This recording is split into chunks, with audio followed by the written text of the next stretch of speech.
Good evening, one and all. This is James at mypeexam.org. Firstly, thank you very much for joining me. It genuinely is appreciated. I know people have got many other, quite possibly better things to do with their Monday evenings than listen to me. So it's really good to have you here. Thank you for being here. I've got the agenda on the screen here. We're anticipating being around about half an hour this evening, something along those lines. So you'll certainly have time to, get your feet up afterwards and watch a bit of TV or do a bit of reading, whatever you've got to do. Look, the agenda is there. I think for me, the key thing that I want to sort of say at the start point, and I think it's really important to do this because sometimes we forget it, is that we're all putting time this evening into work and preparing for improvements. But I sort of want to sort of remind everyone that life is about balance. And look, these images I've got on the screen here, this is my daughter Georgina with a garlic on her head in a little market town in France. This is myself and my daughter Anna on this one here on I think in a nice restaurant somewhere. This is us on a boat, and this is me doing a bit of canoeing in northern Spain. With my hairy shoulders sort of hanging out there. So look, for me, we might talk a lot about work, but let's make sure that we're all getting that sort of work-life balance correct. And I think it's something that's far too infrequently discussed and far too infrequently used. So I encourage you all to do that, and let's make sure this is an enjoyable and positive session. Look, I'm going to go through the first thing for you this evening, and it's all about the student account. What is it like to study on mypeexam.org? And two things I want to show you, sort of say to you really before demonstrating that. First of all, is that mypeexam.org is a self-paced learning platform. So I would really encourage you, if you're a teacher and you're thinking about, for example, using the videos to show videos in class, there's sort of nothing really wrong with doing that, but it certainly doesn't unleash the power and the potency of self-paced learning. When we talk about self-paced learning, we're talking really about the pacing, but also the direction of the learning being completely owned by the learner. And I'm going to add that word in here, and I was trying to try and do it in pink. We're going to look at the idea of owned learning. Okay, and I think this is a really important concept. People talk about developing active learning, and these are good concepts, of course they are. But for me, they're just steps on the pathway to students truly owning their learning. And I think self-pacing, which is what I enjoy working with and working with students with, helps achieve that. The other point I want to make before we go any further is to say that mypeexam.org is built on a mastery model, and this is going to come through quite strongly in tonight's session.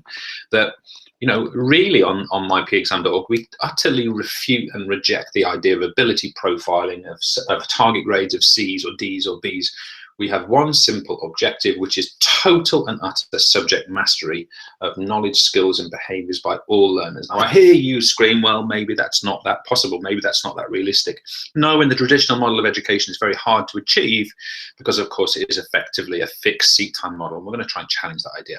So all of those things being said, let's actually go now, and you'll just see, I'm actually going to come into the screen briefly there. Hello, it's nice to see you. Thank you for being here. I'm James, and not normally on the screen, so I am brief this evening. But what I'm really going to do is I'm going to share my entire screen with you, and the screen will go a little bit crazy for a second while I go to mypeexam.org. And hopefully what you're seeing now is you're seeing a white screen, and on the website you're seeing Darth Vader is listed as the user on the website. So first of all, key point, the website actually personalizes to the user, in this case Darth Vader.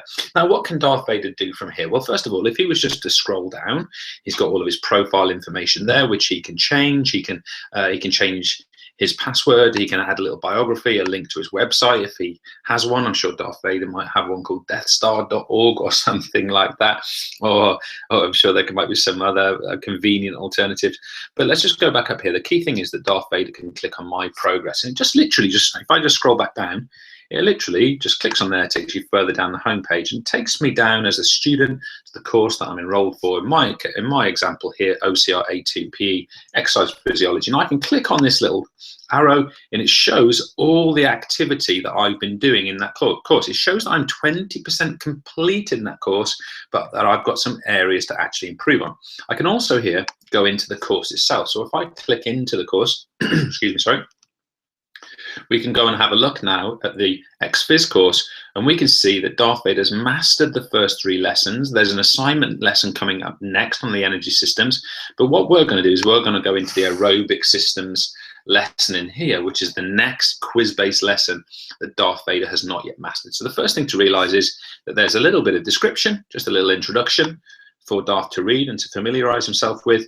And then at that point, we have the tutorial learning videos. And I don't think the sound's going to come through for you, but of course this is based on sound, and I'm drawing all this material live into the canvas as it happens. So in other words, Darth Vader can actually be taking notes, learning at his own pace, at his own rhythm, pressing pause and dragging back as frequently as he needs to ensure that he's learning at a rate that's important and relevant to him. So let me just pause that. Now, once Darth Vader has taken his notes, he's made all of the preparations he needs to, he can then come down here and he has these quizzes. Okay, so you'll see here, aerobic system.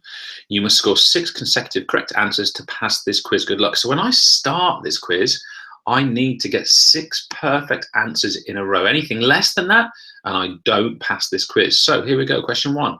Which of these statements below can be considered to be disadvantages of their aerobic system? Well, there's a delay protein delivery. It's not inefficient because there's the high energy yield. It doesn't produce harmful byproducts. It's not short duration, but it is low intensity. Now, realize first of all, if I put any other combination of answers, I would get the whole question wrong, even if some of my answers within the main question were correct. It has to be a perfect answer to be ticked off. Which of the following are byproducts created by the aerobic system? Well, we know it's not lactic acid, it's not creatine, but it is CO2 and water. So again, I have to get the answer perfect. Which of the following could be considered to be advantages of the aerobic system? Well, that's not one. No harmful byproducts, yes, that's one. Production of high intensity energy, no. Long duration, yes. Efficiency, yes. So again, I have to get my answer right. Next one's a matchup. Match up the descriptions provided with the relevant energy system. Short duration and very high intensity, ATPPC. Noticing there's actually some material here from previous lessons. Long duration, moderate intensity, aerobic. Short duration, high intensity, lactic acid system. And we get our answer correct. Now, examine the image below. I've got to do some graph analysis here. Which of the statements below can be considered to be true from the evidence presented in the graph? So we've got lipids, they're decreasing as intensive exercise goes up, their contribution. Glycogen, its contribution is increasing as intensity goes up. So glycogen fuels higher intensities of exercise. That seems to be right. The harder an athlete works, the greater the likelihood of glycogen depletion. Seems right. As exercise intensity increases, the consumption of glycogen increases. Seems right.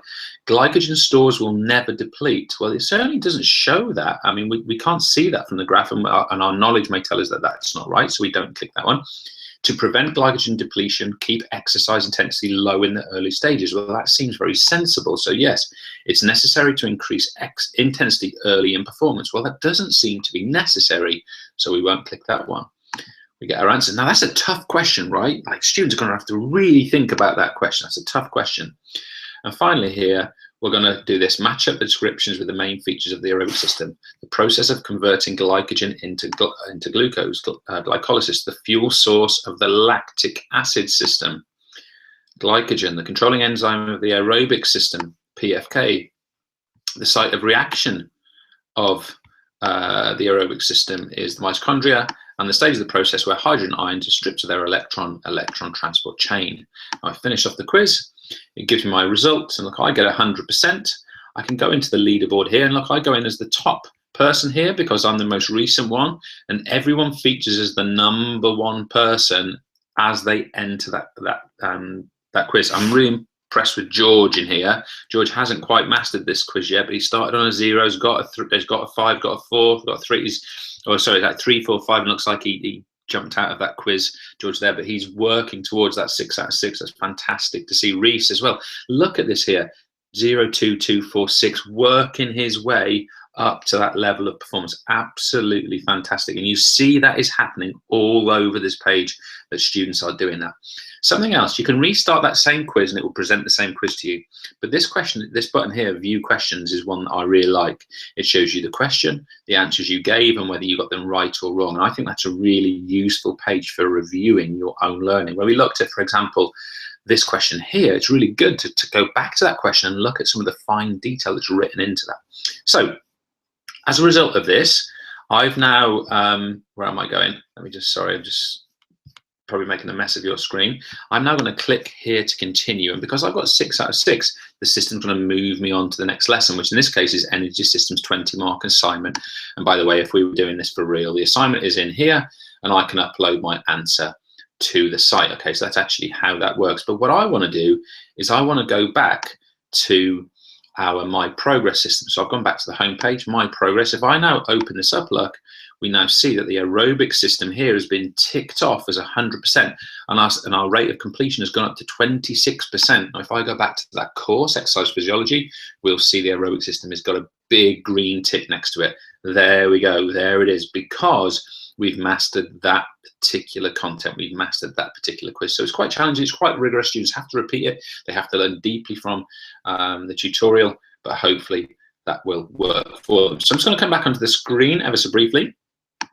So for me, some of the sort of the key principles there are that, as I said right at the start, it's about subject mastery. So there's no idea of a particular student working towards a C grade or 60% or 70%. No, 100%, 6 questions in a row, perfectly answered is the objective. And it is always the objective. That does not change, and it will never change. We might change the definition of mastery. Maybe we might do 6 answers in a row 3 times in the future, who knows?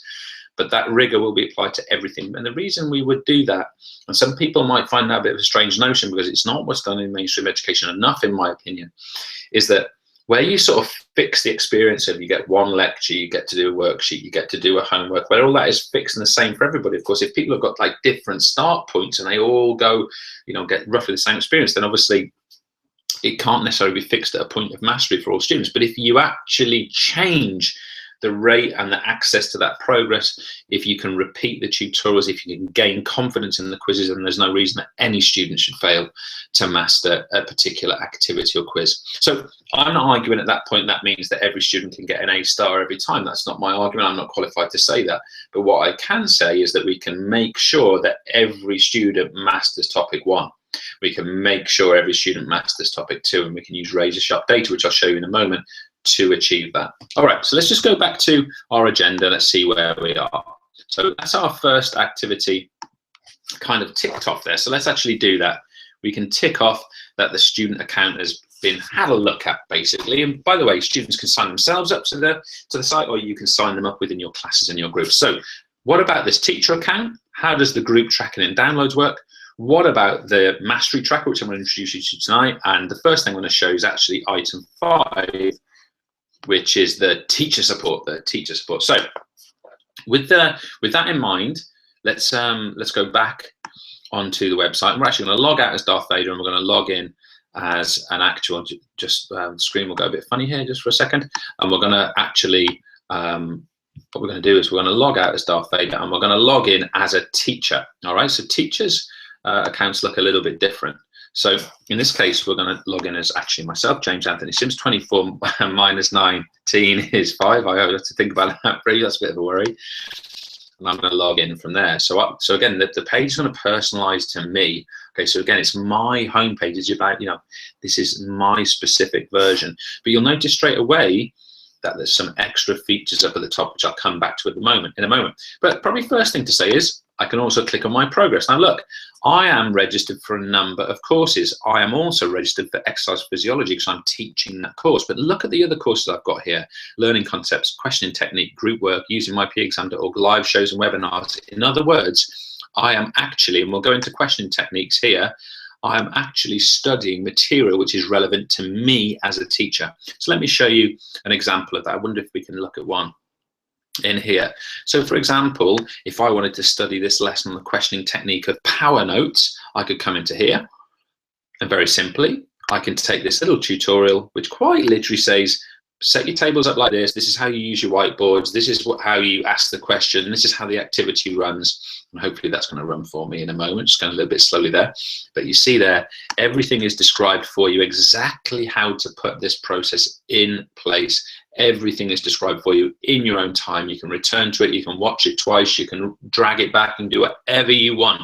In other words, you can learn from these teacher sessions. And there's about 100 of these now built into the website, and you can therefore do CPD at your own pace. Now, I sometimes argue that's about 5 years worth of CPD at your fingertips whenever you need it. But anyway, enough about that. Those 7 courses, by the way, I should say you can access those via the teacher support button, which is just up here. And look, you can actually see here are the 7 courses: look, questioning techniques, group work, classroom structures, assessment and data, learning concepts using the website, and live shows and webinars. So for example, this webinar recording is going to go onto this course. So let's go back to the home page. So now, obviously, it's perfectly reasonable for me. I can go onto the exercise physiology course and I can plan ahead of my students, know what quizzes they're going to take, know what the tutorial is like, and all of that sort of stuff.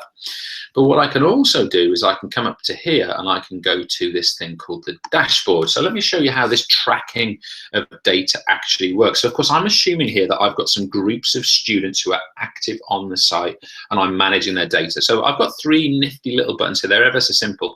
The first thing I'm going to show you is what's called the activity stream. So if I click here, I can see a little readout of the work that my students have been doing, and there's some interesting ones in here. Look, I've got, for example, I've got Darth Vader. This is the one we just saw Darth Vader do. 6 out of 6 within that. In other words, if you're in a classroom, your work, your scores, the quiz scores can be coming in real time as they do that. So it may well be in your classroom that you've got students taking part in quizzes, students taking tutorials, maybe you're doing some one-to-one work with some other students. You can know what each team is doing. Very, very simple. Then if we click on this overview button here, we might want to do a course report. So I'm interested in exercise physiology. Where are we down this list? I've got a lot on my list. Of course, you would have fewer in your particular report. But look, first of all, I can send my students a message, homework. I can send them a message, do your homework, whatever it happens to be, and I can send that off to them there. What I've also got down here is a list of my students, look, a list of my students who I can track their data. So I can see that Luke has made less progress than Darth, and Darth has made less progress than Princess Leia. But that's not enough for me. We also want to be able to do this, export this user info. Now I'm going to just click on this here. It's ever so simple set of information. It draws out this data. Now I'm only going to take the data of 3 students because the others are actual real people. So I'm going to copy. So what I'm going to do is select the data I want. I'm going to copy it, and I'm going to open something here which is called the mastery tracker. Now it looks extremely simple. If I show you the main page, it's not popular. It's got nothing on it. But if I click on this courses tab and I now paste the information into that, I've now got something interesting. If I come back to the completed steps now, look what I've got.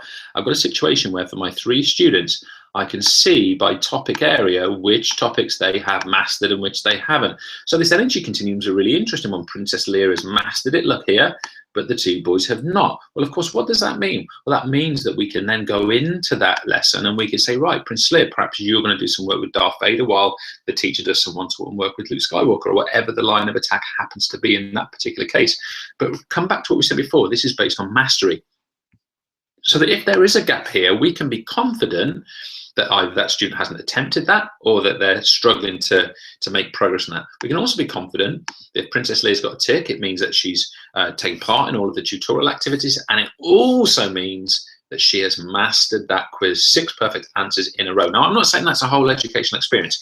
These students still need to do their past paper questions. They still need to take part in project work. They still need to be doing worksheets. They still need to be collaborating with other students around tables. They still need to be doing their extended writing work, all of that stuff. But this is a layer of guarantee that they've got to a level of technical knowledge which allows them perhaps to better access those things. So let's go back to the website. So we're now in this situation.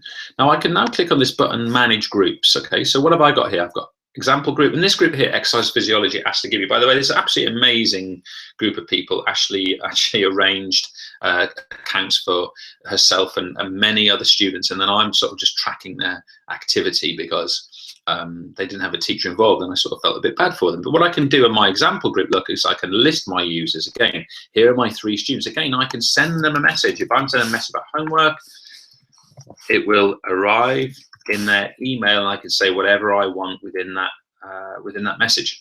I can also let's go to Darth Vader. I can also look at Darth Vader's report here. It's very simple. I can just look at a list of that data that's been drawn out about Darth Vader. And we can see this is the last entry. We can see what the quiz score was. We can see when it was done. We can see the time and the second it was done. So you might be able to build up a profile of how your students are performing there. But this is not enough. We want more. We want more. So if I just go back to my group administration, what I can do here for my example group is I can export their results. Okay, so now I have this quiz data for my students. So look, it's a simple set of quiz data here. Again, what I'm going to do is I'm going to drag it to pick up all this data. I'm going to copy it, And then I'm going to get rid of that folder. I'm going to just minimize that file, sorry, and I'm going to come to this quiz data here, and again, just in the top corner, paste. Boom, we are ready. Now we come down to this quiz activity. Now look, all of a sudden we've got some really interesting information. Now, for example, if I'm interested in knowing who's done a homework on a particular quiz, I can click on here. I can select the one I want, aerobic system, for example. I apologize, sorry about that. And I can see that Darth Vader has attempted it twice and mastered it, and Princess Leia has attempted it twice and mastered it. You might say that's a perfect profile for those two students who are working hard and committing to get that mastery level. But Luke Skywalker has not attempted it. Of course, that gives me ammunition before the lesson starts to follow up with Luke, to catch him in the dinner queue, to pop into his last lesson the day before the lesson he's going to have with me, etc., etc., etc. Text message home, email to parents, you know, all those strategies that might be effective. In other words, you can be confident of how your students are performing before they come into the lesson, and whether they've not only completed it, but whether they've mastered it. You can also do some very simple things. So for example, right, I'm now worried about Luke Skywalker. What's going on with Luke? Well, I deselect all and I choose Luke, and I can go through. Okay, what's actually happening? Right, I see that he's taken a lot on this ATP and energy. What's been happening on this ATP and energy quiz? Well, I look at that one specifically, and you can drill down into detail here. And again, we've got something really positive here. We've got the idea that he took a few goes and eventually mastered it. That's a positive profile. I might think, well, he might have struggled, but more importantly, he persevered. And that's a very potent weapon, in my opinion. So look, we've got all those sort of possibilities, and you may well be able to think of many others that I wouldn't. So that tracking is, in my opinion at least, very, very resourceful. So within the website, you've got some simple features, but with that mastery tracker document, which by the way is completely free and accessible, that gives you a huge range of potential for actually intervening based on razor sharp learning data. So let me come back into the screen here for a moment. I think that's really critical what I just said there. The role of tracking is not to look at data, it's not to have a nice spreadsheet, it's to produce razor sharp, live, volatile interventions based on razor sharp data. That's what we should be aiming for with data management. Notice as well that that data has been generated automatically. The teacher has not manipulated a single thing other than to copy and paste some numbers. So what does that mean? Well, first of all, the teacher, their use of data is actually a use of data, not making data. I hope you see the difference that is between, for example, predicting someone's grade or working out grade. We all know that that is largely guesswork, and okay, we might get better at it over time with more sensitive systems that allow us to do that a bit better. But ultimately, we can't be confident with this. It's very clinical, very objective. Now, again, I'm not saying it's the only experience for the student in the learning activities, but it can be a really pivotal one that gives them confidence and belief. Also, we've talked about that being homework, those quiz activities. It can, of course, be classwork. You could have a situation where over in this part of the classroom, maybe the teacher's doing some small group teaching to students who have not mastered the topic. Over in this part over here, it could be that there's some tutorial work going on with the videos. Over in this part of the classroom here, there's some project work where students are collaborating and extending their knowledge. And over in this area, there's people doing quizzes. And of course, all of that data is going to be coming into the teacher all the time. And the emphasis is going to be taken away from like a transmission broadcast lecture within the classroom. So the teacher can drill down to the exact moments, topics, skills, knowledges and behaviors that the students really need to develop. Now that's very resourceful and can be really impacting. All right, let's go back to our black screen, our agenda. So I think now we have a good understanding about the teacher account. We know about the group tracking and downloads. We know about the mastery tracker. We know about the teacher support and the 100 tutorials. So now to the voucher code. How many of you are waiting for this? Look, the way this is working is that I had a 15% off group packages for the website in September, and I'm continuing with that 15% off theme in October, basically because it's been really popular. I want to be honorable to people who, you know, have sort of come onto this slightly later. So 15% in October is going to be honored. Okay, so just mention that you're aware of that, and that's a good thing. So there's no code as such, but that's there. All right, best practice. A couple of quick things from me I want to say to you. I've mentioned this already on a couple of occasions this evening. So I mentioned earlier that the dominant classroom model, which exists in almost all classrooms in Western education, in fact worldwide education for that matter, is based on the idea of fixed seat time. So what do we mean by that? Well, things that are fixed. The amount of time spent in lectures is fixed. You know, You get 30 lectures for 1 hour, 1 hour a week, every Thursday morning, whatever it happens to be. Tasks are largely fixed. Now, I know there's brilliant people out there who differentiate, and fair play to you. If you can do that well, you're top of the pops teacher for me. But that differentiation happens in spite of the model, not because of it. And we can also say that homework is also, to an extent, a fixed seat time experience. So all of those things, what do they equal? They produce a number of things, but one of the things they produce every single time is a variable achievement rate. Now, I'm sure there's people out there who can say, well, you know, good teachers, they differentiate and they make it a different experience for each learner. And I think that good teachers do that. But I think they do that, and this is a key term, in spite of the model. So if you do that, fair play to you. I always found that a really hard thing to achieve within my classrooms, I have to admit. But you are doing that in spite of the model, not because of the model. My point is this: can we reverse this scenario? And what I mean by that is, well, let's change this fixed seat time and let's make it a variable, individual, specifically paced to the individual learner, variable seat time. And if we do that, we can make the achievement rate fixed. And of course, by achievement rate being fixed, we can fix it at a level of mastery. Nothing else will do but subject mastery. So those things might be sort of seem quite utopian to you, but in my opinion, they're not. They're absolutely pivotal and central features of what education must, should, and has to be like. So while I'm doing this in a business context at the moment, I hope you realize what I'm talking about here is quite an activistic process of trying to develop change. So if we then come back to this idea of mastery learning, we say, well, okay, within that mastery learning, we can provide the teacher with razor sharp mastery level data. All of a sudden, the teacher, who now has to deliver less because they've got the availability of the tutorials, they have to plan for the delivery less because the tutorials are helping them with that, and they've got the data being produced for them through automated marking. Well, all of a sudden, this razor sharp data, what will it achieve? It will achieve interventions. And I don't mean interventions like booting somebody off the course. If people are doing that in education, then we need to really look at the reasons why that's happening. But interventions can be based on really how do human beings actually learn and support that actual process. So for me, this razor sharp data leading to interventions focused on a fixed achievement rate. I'll tell you something, some of you won't believe what I'm going to say here.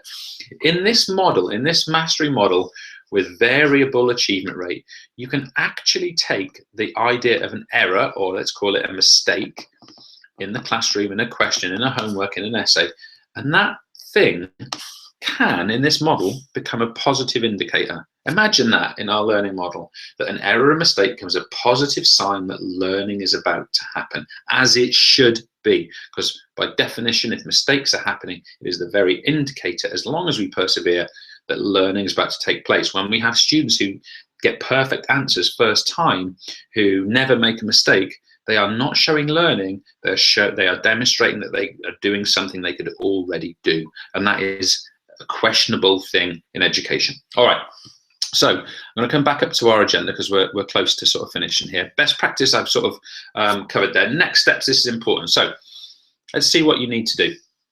I'm just going to share my screen with you in a different way. Just bear with me a second. Just going to come back on the screen so briefly. And I'm now going to share my whole screen with you. Just bear with me a second. And we're going to go back to the website, and we're going to go back to the home page. Now, the way this works in terms of investment, if we go back to the pricing, the way this works is that if an individual student wants to sign up for a GCSE course, it's going to cost them £25, or for an AS or A2 component, it's going to cost them £15 for the anatomy and physiology, or the skill acquisition, or the exercise physiology, the sports history, for example.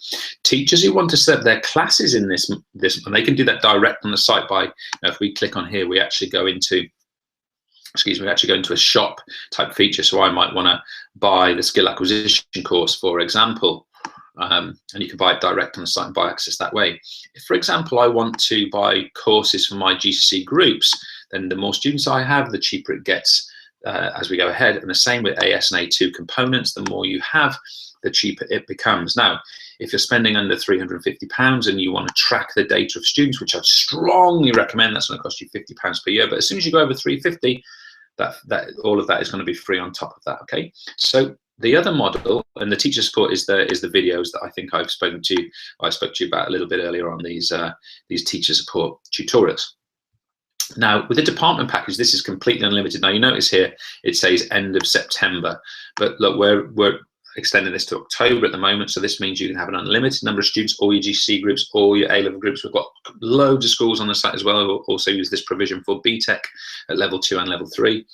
Unlimited groups, unlimited teachers, full teacher tracking, full teacher support suite, full support by myself, telephone and email support from me personally as well.